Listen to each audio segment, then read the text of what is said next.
Okay, so we're underneath the car. So far, we've taken off the passenger side bushing holder or the circular bushing, and it just crumbled off. I didn't even yank it, see, it just fell apart. So we're going to do the same thing for this side. This one is the squared looking bushing. The bolts holding it is 14 millimeters. And I think we will have to take this guy off.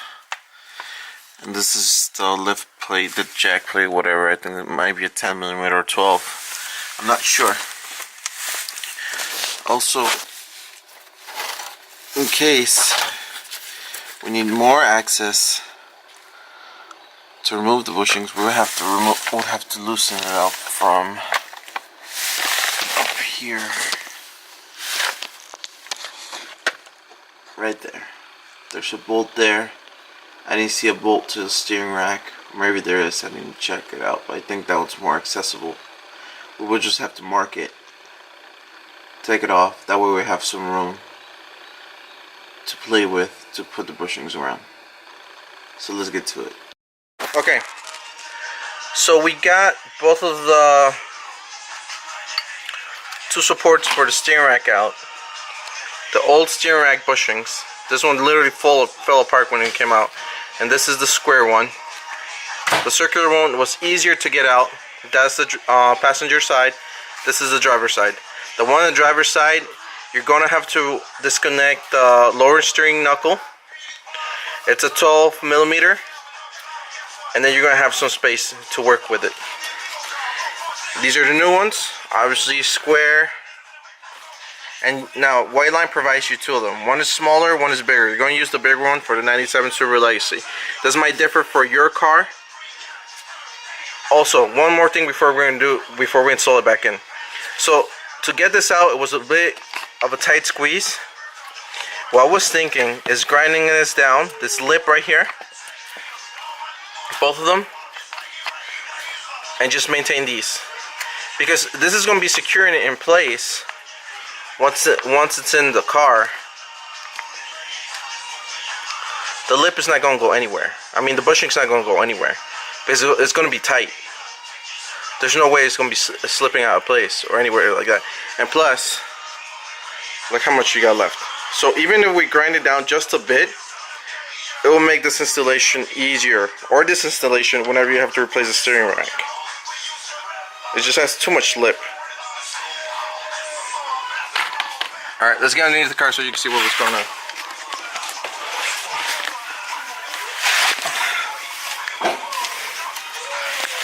Alright. This is the driver's side. So take it easy when you're taking off the bushings. These will give you some leeway because they're aluminum. And the way we're gonna put them in, hi sweetie. We're gonna put the bushings through here, and then slide the little metal rack through here, this spot right here. And hopefully we're grinding down the lip. It won't be that difficult to put it back in.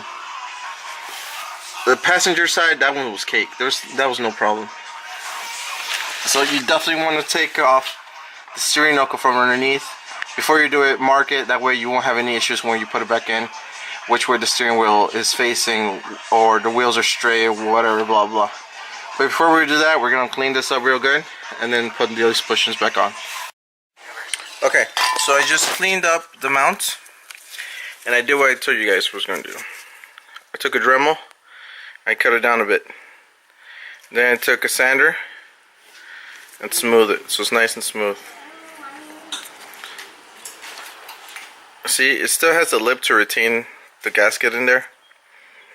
I want to remove the whole lip, but I just got lazy. But what counts is nice and clean. So before we mount them up, we're going to spray some of this WD-40 white lithium grease to keep these new rubber mounts nice and greased and no squeaks. Avoid them anything down the road, and did the same thing here. I took a wire brush to them. So let's install them. Okay, so we just finished the steering rack bushings. And it probably took me about a good hour and a half, mostly because this guy is very problematic. But just do what I told you, grind this down, because taking it out is going to be a pain in the ass.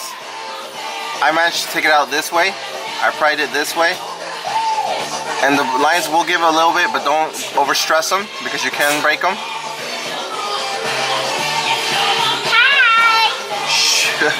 That's my daughter, and that's what happens. You have a 4-year-old in the garage. Well, don't worry, she's safe. Anyways, I cleaned it up as much as I could. And the torquing specs are 44 pounds for the Subaru manual. So I tighten them up in a crisscross pattern. 1, then 2, then 3, then 4. So everything's torqued down to spec, 44 pounds.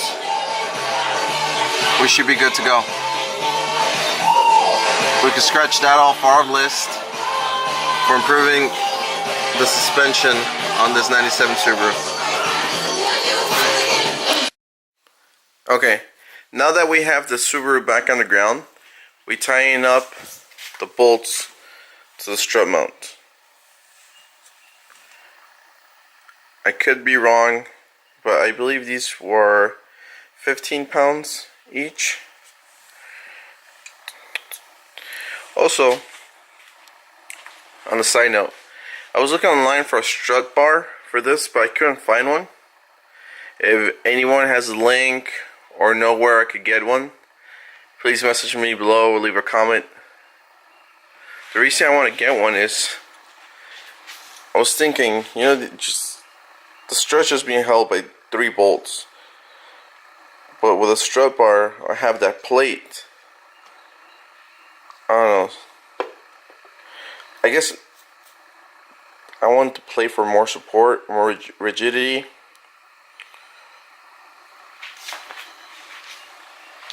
It'll look badass underneath the hood too. So we're halfway there. Now, all we have to do is turn the car around, check up the rear, take out the wheels, and we'll do the back.